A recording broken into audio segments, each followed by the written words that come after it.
'Cause when it comes for, it's always coming through. And all green is always on the sea. And what good always brings to life singing. So get ready, ready, ready, ready. Get ready, 'cause here they come. Greetings from New York City. You wouldn't know. I mean, I'm just sitting in my mom's house here today. But the Manchild on the scene. Boy, Green is usually on the scene, but I'm on the scene today, as the theme song says. Knicks game 2 tonight against the San Antonio Spurs. It's a Friday, and we're talking with our NBA guy as we do every single Friday from heavy.com. Let's bring him right in and welcome him to the Big Apple himself. You can feel the palpability, the excitement in this town. It's the one, the only Sean Deveney. What's up, Sean? How are you? Hey, guys. How are you? Doing all right, man. You might say cloud 9, those Yeah. kinds of things. Give me just your sense, all right? Obviously, the Knicks go out and they win game 1. Expectations going into game 1. Are you surprised at all that the Knicks did what they did? Are you surprised at the Spurs performance? Just what is your gut reaction just coming out of game 1 in terms of what ended up happening, and could you have foreseen that, dare I say? Yeah, no, this is a team that we've seen this from the Knicks now for the past month, obviously, more than a month now. And we've seen sort of two faces of the Knicks over the course of this season. One is, they have this tendency, or they have had this tendency to sort of collapse when things go bad and not handle adversity well. We saw that at different times this season. But they also have this remarkable resilience where every time that happens, eventually they get it together and they pull it together. And that's what we've been seeing, throughout this whole run. You go back to the, down 22 against Cleveland in that game 1. That really kind of showed you something, coming back from those two, kind of crushing losses against the Hawks, 1-point losses, and now, turn that into a 12-game winning streak here. It's really remarkable. This is just the resilience of this team, to be down 14 on the road in the finals, a situation where you could have said, yeah, we'll come back in game 2. Let's pack this up and head to Friday night. And they just didn't do that. And it's really been a real. It's been a surprising bit of character that we've seen from the Knicks during the playoffs that we haven't necessarily seen throughout the whole course of the year. So, Sean, is tonight house money? They even Lisa Salter said this after the game that, like, hey, you want to steal one of the two on the road. You've already stolen one. Now what? Heading into game 2, is it house money? Because it feels like all the pressure on the Spurs. They have to win tonight, or else. Yeah, I think that's probably, obviously the Knicks are going to go out and try to win the game, sure. But this is a must win for the Spurs. I mean, you can't go back down, go to New York down 0-2. You just can't. So, for a young team to be in this situation, it's difficult. But I do think that they've shown their own resilience throughout the course of this season. I thought game 1 was really just a poor game for them. Wasn't great for the Knicks either, but I thought it was a pretty poor game for them. So they've got to look at sort of where they are. If you saw what they said yesterday about the game, this was definitely the mindset was, we're not going to do anything hugely different. We're not going to make these crazy adjustments. We just got to make some of the shots that were there for us that we missed, and there's some truth to that. Talking with Sean Deveney, heavy.com, our NBA insider, Manchild show with Boy Green Digital at MC Show Digital. Don't forget to like the video on the way in. Also hit that thumbs up. We love that as well. We are presented today by our friends at Northeast Roofing Professionals. Who's our video sponsor today, Paul? I don't have the sponsor. Okay, let me get back to my notes. You get it to me in a second. Anyway, talking all things. Let me ask you this question, Sean. I was having a very, very spirited, you might say, conversation with my old partner, Bud Poliquin, in our Brunch with Bud. We interview Bud every week, and we hit various topics. And obviously, topic A this week was the NBA Finals. And it led to a discussion about Jalen Brunson. And I believe two things to be absolute truths about Jalen Brunson right here, right now. Okay? One is, I think he is the best clutch player in the NBA, and I dare anyone to debate it with me, and I think I win that debate. The second argument I have is I think he is a top 5 player in the NBA right now. And that debate did not go over so swimmingly with my old friend. Give me your thoughts, because I think everybody wants to look at this guy and just they look at the 6'1" frame and that body and they just say, hey, yeah, but LeBron's so big, or this guy's so big, or this guy's so athletic, and he's dropping Anthony Edwards on me. I'm like, give me a break. Jalen Brunson is better right now, in my opinion, than Anthony Edwards. I know, blasphemy to some people out there in Minnesota. I don't care. I believe it to be true. Is he a top 5 player, and is he the number 1 clutch player in the NBA? I want your take on this. I would say he's the number 1 clutch player, and you have to factor that in. I do think, defensively, there's things that when you look at generally, all right, let's look at, well, who are the top 5? Would you say Luka or Jalen Brunson? Jalen Brunson. And you'd say, because I think Luka played 0 defense, and I think Jalen Brunson. No, you're right, and that's fair. That's fair. I'm just trying to get a sense of where you rank him. Yeah. Okay. So he's above Luka. Yes. All right. How about Jokic? No, I can't put him above you. How about Giannis? Considering the injuries and everything? Everything that's gone on with Giannis, there's no way he could be above Brunson. He hasn't even been on the court. So yes, he's above Giannis right now. We're talking about right now. How about the 2 Celtics guys, Tatum and Brown?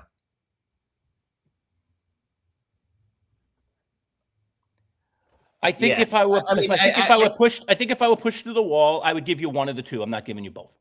Okay, fair.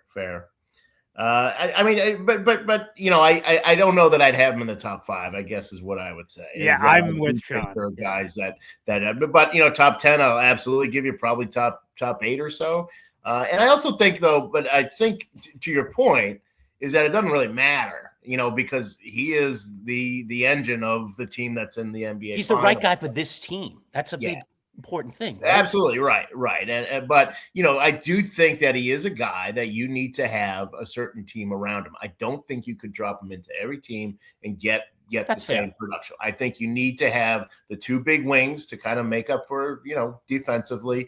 And to their credit, they've got that. I do think they need, a defensive presence that they bring off the bench with Robinson, and, they've got that. So I think that, it's not as extreme as like when you had Allen Iverson in that situation. You really had to tailor everything to him. I don't think Brunson's to that extent, but I think you gotta, you have to cover up his weaknesses, and I think you can't ignore the fact that those weaknesses are there. And another player you could put above him is Victor Wembanyama. Yes, probably. I would. I think so. And a big question heading into these finals is, how are the Knicks going to defend Victor Wembanyama? Everyone on planet Earth has that question when they're facing off against him. And Karl-Anthony Towns, when he was defending Victor Wembanyama, he was 2 of 12 for the field. So, man, where did this cat come from? We've been talking about Cat, this polarizing guy, forever. Oh, do the Knicks need to blow it up? Do they need to ship him off? They got him initially in the Julius Randle move. Like, man, there's a lot here. But without Cat, I don't think the Knicks beat the Spurs in Game 1. That was a spectacular performance defensively. Yeah, and really on both sides of the floor, he did a really good job attacking Victor Wembanyama. But they did. I thought they did 2 things defensively against him that were really key. One was they took away the pick and roll, and that was not a very effective. You didn't say. There was one lob that was just way off, and the lob game was not there. The pick and roll game was not there, and they pushed him out of the paint. I was looking at his average shot distance; it was something like 17 feet in that. And look, he can kill you from there, absolutely. But I'd rather have him try to kill me from there than kill me from 6 feet away. So I thought they did a really good job, and a lot of that was Cat, absolutely. But that was also very much a team defense thing, how they switch, how they handle that pick and roll, and then being physical with him and pushing him out of pushing him out of that paint. Talking with our NBA insider, Sean Deveney, heavy.com, all things NBA. We are presented by our friends at Northeast Roofing Professionals. Box Drop Syracuse, our video sponsor today, the mattress and sofa outlet. You could save 30 to 70%. Boy, Green just got a nice mattress on. King size mattress, baby. That baby, king size. He's swimming. But apparently so are the kids and the wife. So that's, it's all, it's all relative. He says the more space you have, the more people spread out. I didn't think more to take advantage of it. You kind of narrow in, when you're sleeping narrow, when you're on something narrow, you sleep narrow, right? When you're on something wide. When I went to the bed last night, I'll be honest, the radio station, I get home at like midnight and I go to the bed and I'm like, you've got to be kidding me. This is a king size mattress. I have one 1-year-old son who's in the snow angel position. I've got my daughter who's zigzag sideways. I'm like, where do I get in here? My fiance's on the other side. I'm like, am I going to sleep at the foot of this bed like a dog? What the hell's going on here? So, hey. It's a good thing you don't have any pets. You really have no That's space. true. My friend. Thank My God. goodness. Yeah. It's a whole family affair in that bed. Anyway, talking about the NBA Finals. So the Knicks do get this done in game one. Both teams shot the ball rather poorly. What do you attribute that to, Sean? Do you think that's nerves? Do you think that's rust for the Knicks? Is it tired legs for the Spurs? Great defense. Great defense. I mean, do you expect, I guess the lead-in question here is, or the question really here is, do you expect better shooting in game two? Because the shooting was not particularly good on either side. Yeah, it was poor on both sides, and I would expect it to be better for sure. And at some point you accept that you're going to have some bad games, but it's what can you do to grind out the wins that you need to do, and that's where having a guy like Brunson is so valuable for you. And I don't know that the Spurs have that equivalent, as good as Wemby is and what he does, but he's not the guy who you give the ball on the perimeter to and he's going to create something come hell or high water, and I think they have a bunch of guys who could do that, De'Aaron Fox occasionally, but he kind of is what he is. And obviously Castle and Harper, I think those guys will eventually get there, but they're not there yet. And I think that really did show up that, look, if both teams are going to shoot 40%, I'll take the Knicks every time, because I just think that they've got the veteran guys, but they also have the one guy who can get a basket, go, I think it was 5 for 9 in that fourth quarter when nobody was making anything. He was 5 for 9, and that's the difference there, is you're going to have it. So yeah, guys are going to shoot better, and the Spurs, if you look at the shots that they miss, you can look at the numbers. The NBA tracks what they call open and wide open. They had something like 12 wide open threes that they just missed. And that's not always going to happen. Obviously they're going to make a lot more of those. So, the shooting will improve, but, when you get into these games, and you will in the finals, I do like the Knicks and their advantages in these types of games.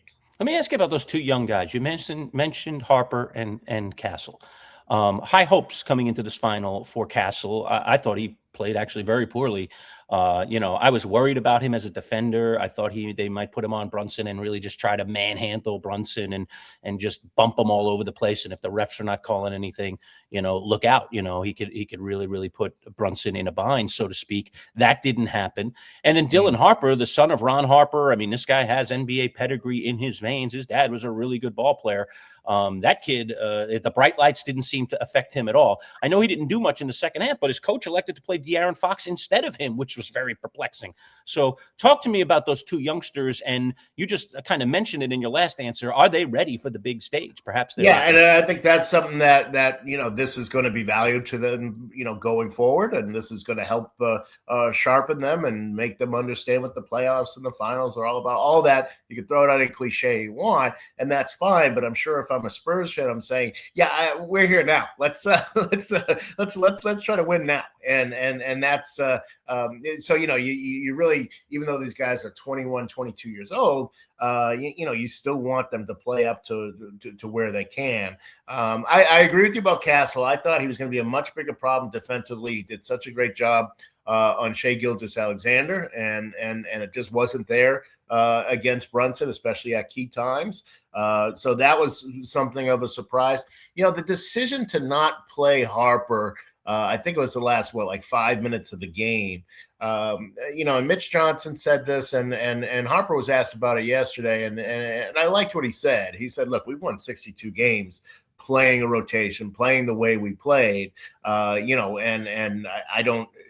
I'm not here as a rookie to say, I should be playing to close out games or anything. We won 62 games. So I've got a lot of faith in the coaches, which I thought was a good answer. And also it's true. I mean, it's always easy. A coach kind of knows what he's going to do and then does it. And then when it doesn't work, we get to sit back and say, well, why didn't you do this? Well, I mean, if he had played if he had played Harper and Harper had 4 turnovers, everybody said, well, why'd you play Harper? So I mean, I think that hindsight thing is pretty easy. But those two guys are definitely a huge part of the series. Is going to rely on, are they up to the task, basically? So, Sean, you're a pro Family Feud guy. Good answer. Nice. Okay, good. I like that. Let's work that in. I want to throw this in somewhere. Why not now? Sean, in the fourth quarter, a fan runs onto the court in the middle of the NBA Finals to take a selfie with Victor Wembanyama, immediately tackled and brought off court. He was arrested and banned for life, and apparently he had some level of an accomplice with him of some sort that did some distraction technique, which opened up the opportunity for him to do it. That person was also banned for life from every NBA arena ever. Sean, and Wemby was smiling for the selfie too. What was that all about? Wemby said it was awkward. After it's like I've never had that happen. I wasn't sure what to do. Mitchell Robinson killed me with his look. Like, what the hell are you doing out here, buddy? The look at Mitchell Robinson's face was classic. And it was in the middle of a play. That was the crazy thing. It wasn't when they were inbounding the ball or something. This wasn't during a timeout. This was during the game. And a possession was sort of lost, which has got us the jump ball and not determining who had it. Is that proper punishment for this, Sean? Yeah, I mean, I don't know how much else you can do. I mean, you get arrested, you get banned.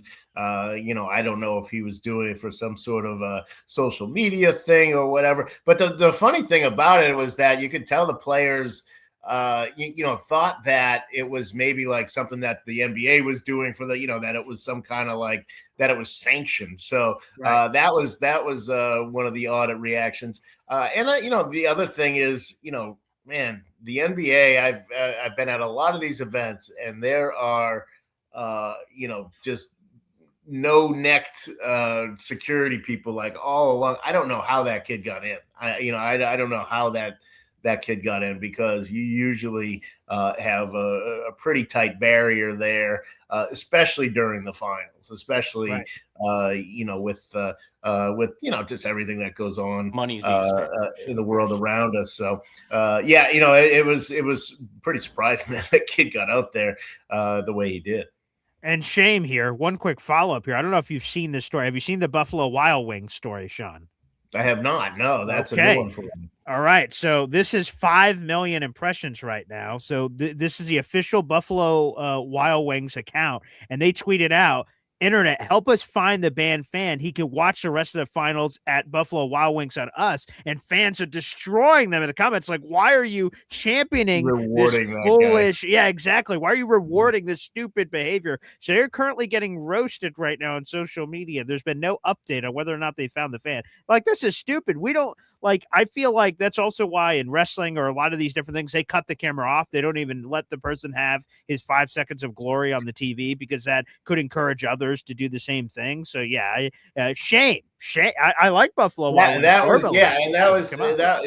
mean, look, that was one of the weird things about it too, right? Was it seemed like the ABC broadcast didn't realize that this wasn't staged either. It seemed like they were, because usually they do. I mean, baseball games, you're right, football games, all that, they always, turn the camera off. That was not the case here. So, well, I mean, but look, if you're Buffalo Wild Wings, you got 5 million impressions, even take if advantage. There's no such thing as bad publicity, right? Gimmicks, man, the internet and gimmicks. My goodness. Yeah. Manchild Show with Boyd Green Digital at MC Show Digital. We are presented by Northeast Roofing Professionals. Today's video presented by our friends at Box Drop Syracuse. There you see our link to our YouTube channel. Please like the video. And if you're not already a subscriber, this is where you want to subscribe. YouTube.com/@MC Show Digital. We are trying to get our way to 1,000 subscribers before our year anniversary. We're about 70 subscribers shy of that right now. So tell your friends, we can get those 70 in a day or two. That'd be wonderful. Get us there before our year anniversary. That's kind of a goal that we set for ourselves at the beginning of this whole thing. All right, let me take a break here, and then we'll come back. Word from our sponsors. More with Sean Deveney on the NBA Finals. Stick around. Considering that we sleep nearly 1/3 of our lives, buying the right mattress is essential. At Box Drop Syracuse Mattress and Sofa Outlet, you'll get a unique experience, one that saves you 30 to 70% off retail prices on top-of-the-line mattresses like Sapphire Sleep. At Box Drop, You'll schedule a mattress fitting appointment and get one-on-one service directly with Paul, the owner. No middleman. Family-owned, huge savings, no-pressure sales designed to save you time and money. And now Box Drop Syracuse has sectional sofas and love seats as well, with prices designed to fit your budget. Box Drop Syracuse mattress and sofas. Set up your appointment today at boxdropsyracuse.com. Finding the right local roofing company can be tricky. You don't want to hire the wrong roofers, or you could end up spending a fortune on repairs. The pros at Northeast Roofing Professionals can ensure your home is protected by a strong and sturdy roof. Locally owned and operated, over 30 years experience, free estimates, and competitively priced. Don't settle for an inexperienced roofing contractor. Turn to Northeast Roofing Professionals. Discounts for military and first responders. Reach out and let them put a sturdy roof over your head. NERPCNY.com. NERPCNY.com. All right, we are back talking all things NBA Finals in particular with Sean Deveney from Heavy.com. It is the Manchild and Boy Green, our usual Friday segment, gearing up for Game 2 of the NBA Finals in San Antonio. But as I was telling you two fellas, I'm down in New York City, and man, this city is standing on its head. The tension is palpable down here, just in terms of even getting into watch parties. Forget about some of the bigger events that are going on. They opened up Madison Square Garden again for a watch party. And they put this out to their kind of their Knicks insiders. Yeah. This is the inside the building part, Paul. Yes. Okay. And the so Madison Square Garden is about 20,000 seats. It sold out in minutes. I was trying to get in on this. I was like, yeah, I think being in the Garden, this would be pretty cool. I had myself and 3 other friends get in the queue for, to get these $10 tickets. The tickets are only $10 to go in and watch it on the video screens inside Madison Square Garden. I think it's a general admission kind of thing. So you got to get into the Ticketmaster or whoever they work with, put you in a thing, get in there, and then you get in on the waiting list. Yeah. Between the 4 of us, the best we could do in the queue was be in number 35,000. Okay. That's what the best of the 4 of us. One of the 4 of us was 330,000 in the queue. Okay. And the place only holds 20,000, and you're getting multiple tickets. I think they give you up to 4 tickets if you indeed succeed. So you talk about the insanity. I mean, I literally was on the line when it opened, and we couldn't do better with 4 people attempting. Couldn't do any better than 35,000th in line in an arena that only seats 20,000, and you're giving 3 or 4 tickets to everybody. So that's the dream. And like even getting in the watch parties now in New York is insane. Of course, word on the street that the president's coming to either Game 3 or Game 5. It looks like it is 3. Yeah. Okay, is it locked down yet? Yes. Maybe even be there for Game 4 as well, creating more mayhem and more traffic and more insanity. But man, it just shows, Sean, when you have a franchise, and in particular a franchise in New York City that hasn't, been to a final in 27 years, hasn't won a final, in 53 years. How a city like this stands up for their team. It is quite amazing. Have you ever seen anything like that in Boston? I know you're from the Massachusetts area. Ever seen anything like that in Boston? The only thing I can think of is I was 12 years old at the time, was the 86 World Series, because that team was pretty special. I remember the ALCS against the Angels, and Dave Henderson hits this crazy home run and they win that. There was so much enthusiasm for that team, and of course there's the curse of the Bambino was still very much with us at the time. That was, we're like, like the off days were like, can we just get to where the game is? Can we just fast forward to when the game is? Like there was like so much anticipation, so much a vibe, as the kids would say now. Where you get that sort of that's the only thing I can think of that was that's probably close to what you've got going on there. And I said to Paul the other night when the game came on, I said, it's really funny how just as a human being you react to things. So you guys both know, obviously, I've been a diehard Knicks fan. I was a season ticket holder. I'm highly invested in this team and feel that pain that every New York Knicks fan feels. It was funny. You don't know what to expect of yourself. When I got in front of the television to watch that Game 1, I was like bubbling, like I was like nervous. It was like I was like a little kid. I was like, what is happening? This is so weird. It's just another game. I mean, it's just Game 1 of the NBA Finals. It is amazing how we get geared up and how that was always the biggest criticism I had of my former partner, Bud. Not to rip on Bud when he's not here. I'm ripping on him twice, but too bad he deserves it. Nice.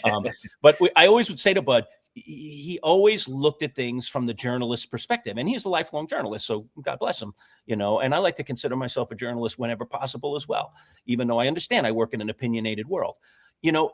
But the fact of the matter is, like, he never understood what it was to be a fan. You know, and I always said to him, I've been a fan. You know, I've cried when my team's lost. I've, you know, ran out on the streets of Roosevelt Avenue after the Mets won Game 6 with, you know, cauldrons of people and had our car nearly turned over by the nutcases that were down there. Like, I've been in the throes of it, and I like that feeling of being a fan. And so there is something to that, I think, you know. Yeah, where you're hanging on every play, and you know, you watch it with a different intensity. Yes, That's pretty cool. That's what I remember. Yeah. All right, go ahead, Paul. I'm sorry. Yes, no. Whether the Knicks win, as Lurch hopes, or the Spurs win, this fact will remain the same. I throw this up here on the board. We are set to have another different NBA champion. Since 2019, we've had the Raptors, the Lakers, the Bucks, the Warriors, the Nuggets, my beautiful Celtics, and the Thunder. And now we're going to have a new NBA champion once again for what's the math on that? The 1, 2, 3, 4, 5, 6, 7, 8th year in a row. What does that mean, Sean? I think it's terrible, frankly, and I'd like to hear what you guys have to say, actually. You know, but this is, for one thing, it's great for Adam Silver. This is what he's wanted. This is sort of the realization of David Stern's dream, where, you know, you could be like the NFL and go into every season and not know who's going to win. The MLB, same thing. You don't know who's going to win, and you know, once you get to the playoffs, even then you don't know who's going to win, and that's what the NBA has wanted. I don't like it. I like having the Goliath. I like having the Warriors of 10 years ago. I like having the Bulls of 30 years ago. I like that, you know, where everybody's trying to take their shot at those teams. And you do have the dynasty sort of thing. The league has kind of legislated that out. You can't do that anymore. So, you know, with the Celtics, you know, they win the championship. Of course, they have to get rid of, you know, Drew Holiday, to a lesser extent, Porzingis and Cornette and all those guys, and they're just not as good. And you know, in the end, that showed up. And you know, but that's what the league wants. That's how the league wants the seasons to be every year. And I get that it's theoretically it's nice, but I just think that, you know, for the NBA, I always liked having the team that was on a run and a dynasty. I don't know how you guys feel about that. I'm split on it. Like, on one hand, I love the fact that a new champion gets to, like, a new fan base and everything gets to celebrate a championship, and that's really cool. But I get it almost like from a movie line standpoint or something. Like a dynasty, I hate that team. I want to watch that team. I want to love that team if I'm on the other side of it. Like, that's the storyline of trying to take them down. And wow, they've won back-to-back. They've won 2 out of 3. They're a dynasty. They're dynastic. Like, I understand the storyline thing of why people would really either love to love that or love to hate that, and that would be intriguing. So I sort of go back and forth. I understand both perspectives. Where are you at there, Lurch? You know, if you'd asked me this a few years ago, I think I would have been the opposite. Because I like the competition. Yeah, because I don't know, like the dynasties annoy me sometimes, and I hate when teams are dominated. But then if you really take a good hard look at that, the fact of the matter is that's what makes it fun, knocking off that team that's been on top. You know, I think I'm aligning a little bit more with Sean these days. But what I would say about it is within the parameters of the teams that are able to build these teams do it within a fair playing field of some sort. I think what the NBA is trying to do, Sean, and I think you kind of echoed it there in your answer, is, you know, they're trying to create more of a level playing field. But then there are discouraging moments. Like I'll go back to something Isaiah a few years Hartenstein. ago. Right. Isaiah Hartenstein. I bring it up every time. All right. But it's just an example of how stupid the cap is. You know, here's a player the Knicks acquired on the cheap, smartly. Okay. and they were able to put a team together and still have him on it. And then he played really well. You know, he had a defined role. He kind of became the primary center for this team, or at least a 50-50 guy. And they wanted to keep him because they were starting to build something, and they were starting to put some other pieces around Jalen Brunson and the Knicks. And they couldn't, because of a dumb rule that says, oh, if you only pay this much in the bird rights, who the heck even knows what bird rights? So I thought that was something to do with an arboretum. All right. Then the Thunder could offer him, 50% more, And so what is Isaiah Hartenstein going to do? Coming off a career year, the best year he's had in the NBA, he's taking the money, and he's going to a pretty darn good team over there too if he wants. Yeah. It just didn't make any sense. I like that they're putting rules in place to create parity, but they're not at times putting the right rules, or they're not thinking it through, and it becomes too lawyerly, dare I say, for the average fan to understand it. And I'm against anything in sports in which the average fan becomes shut out because you have to be scholarly in some way, whether it be in business, in finance, in whatever, to understand why your team can't keep a gosh darn player that they want to keep. Yeah, and you wind up with the situation where I think you lose sort of the identity of identifying a player with the team, or especially for a kid growing up. And if you were a fan of Drew Holiday in Boston, that didn't last long, and he's gone, and they wanted to keep him. You go back, looking at some of the teams you had up there, the Nuggets had no choice but to lose Kentavious Caldwell-Pope. They didn't want to, but they had to. They had no choice. The Thunder are going to have no choice but to get rid of probably Lou Dort is probably the one they're going to have to dump, who has been, just a terrific role player for them. Kind of like everything, one of those rare middle-class citizens, where he makes $18 million. He doesn't make the 50. He doesn't make the minimum, but you can't keep him. So, I mean, is that really what the league wants? Is that, because you're losing sort of the ability to identify a player in a team, and that's just gone. And so you can, going forward, that's just going to keep happening. The Spurs will have to get rid of De'Aaron Fox, maybe not this offseason, but probably by next trade deadline or next summer. They're going to have to get rid of De'Aaron Fox. There's no way they can afford to keep these guys. So again, is that what we're after? Is that really where the league wants to go? It's there. So, but I just think that, you lose a little bit when you really try to force parity, which is what the league is doing. All right, a couple other players I want to talk to you about, Sean, before we go. I mean, obviously what Karl-Anthony Towns did in Game 1 was a godsend to Knicks fans, and they hope he can repeat that here in Game 2 and throughout throughout the rest of this series. But there are always these unsung heroes, and we saw it again in this game. Josh Hart, who I think he only scored 2 points in the game, but what he does for the Knicks, even when never shooting the ball, even when he's wide open, sometimes I'm like, shoot it, and he won't shoot it. But he does so many intangible things. Landry Shamet, the legend, continues to grow. I mean, there's something I just love about this guy. He's so different, and he stands out, and he's very well spoken. If you ever listen to him, he's a terrific interview. I'd love to get him on the show someday. He's just such a good quote. The Knicks have these role players like this that have been difference makers for them this whole season, and it's really showing up in the playoffs. Talk about those guys. Yeah, I think, and I thought Shamet especially. So they get down 14 with 6.5 to go in that third, and I thought Shamet, was really his shot making down the stretch of that to erase that 14-point lead. I thought that was really key. He made a big 3-pointer. He made another shot in there. So I thought he was really, really important. And you're right. Obviously Brunson gets credit for what he did in the fourth quarter. But I thought, the guys Karl-Anthony Towns, I believe he had 8 points during that run that erased that 14-point deficit. So there were so many other guys who kind of set up what Brunson was able to do in that fourth quarter, and that's really, really key. Josh Hart, obviously they want him to shoot, they want him to make shots, but they can live without him doing that. And you need a guy like that, right? You need a glue guy who does the little things and kind of make sure everybody's where they're supposed to be and all that stuff. He has always been, I thought, sort of the adult in the room there. When things Yeah. have gone wrong, he's always been the guy who kind of has the cool head and said, no, this is what we're going to do. We're going to be fine. And he's been right so far. So you got to give him a lot of credit there.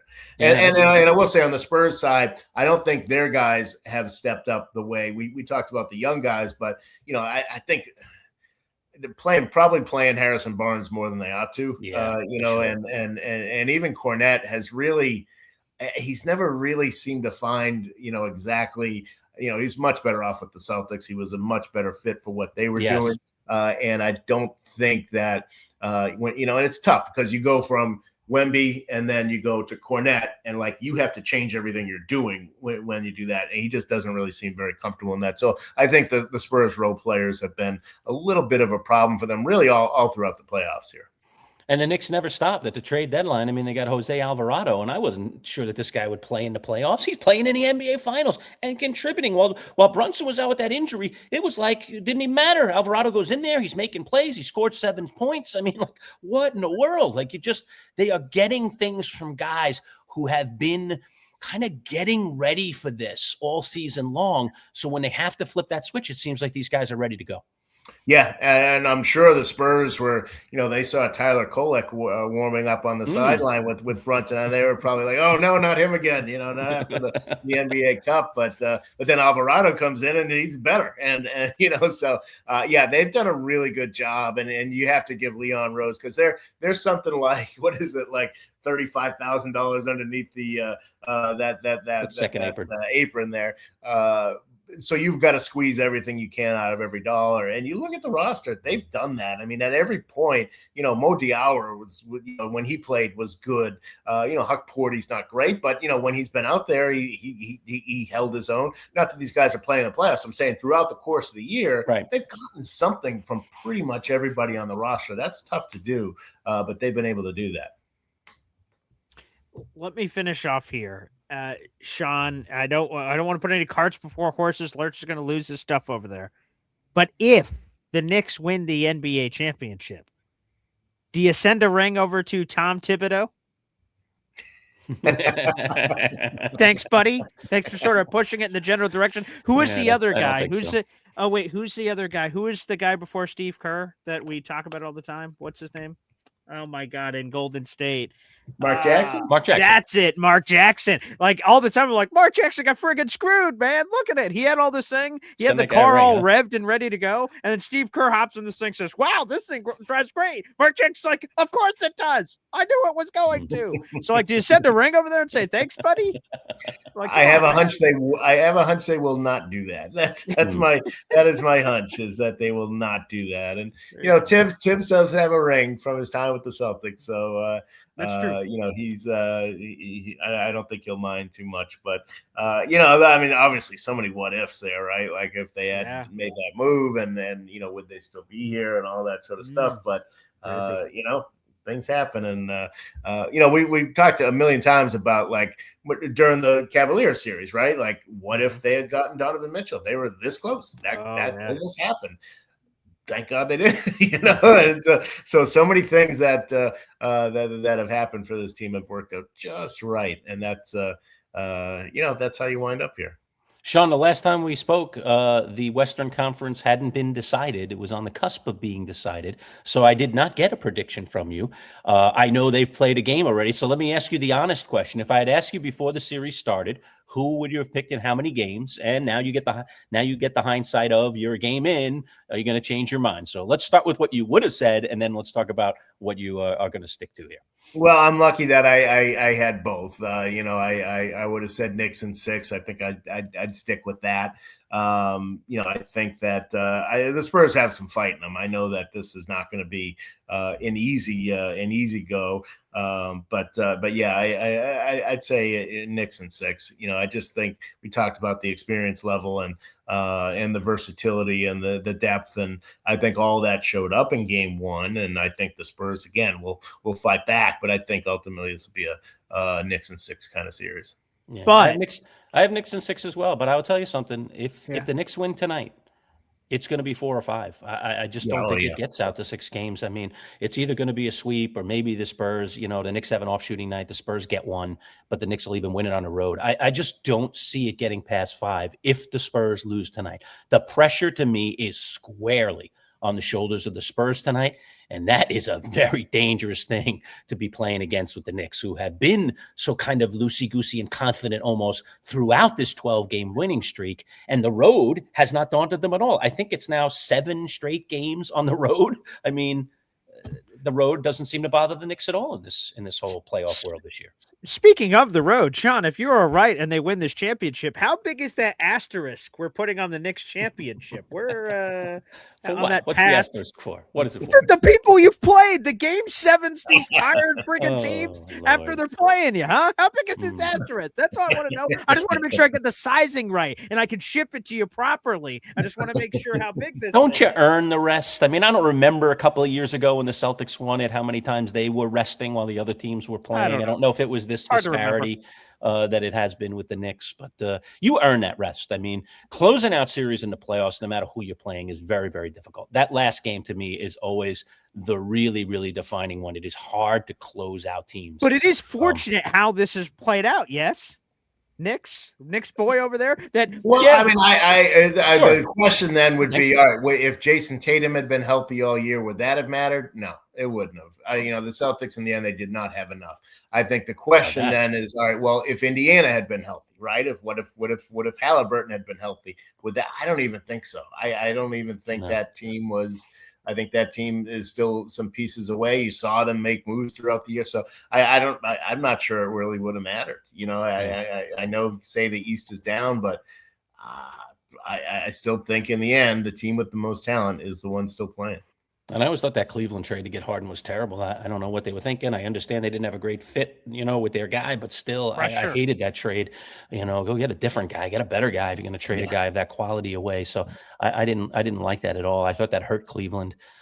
So yeah, I think. Listen, Boy Green, the best get there every year. That's these are 7-game series. 7-game series, and not for the week. Bud said it for years. I'll agree with Bud on this one. Well, how would you guys know? When you have 7-game series, typically the best team wins. It's very rare that the best team does. Your Knicks haven't played any 7-game series, man. History would show it. History would show it. Come on, man.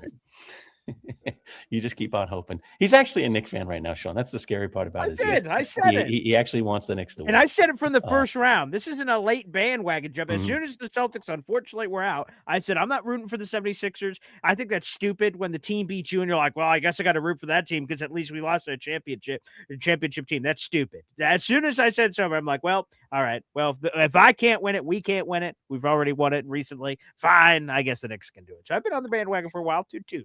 And by the way, we all have picked Knicks in 6. I think it's across the board, right? Because I think that's what you said too, BJ. Did you take the same Knicks in 6? Yeah. So we're all 3 Knicks in 6.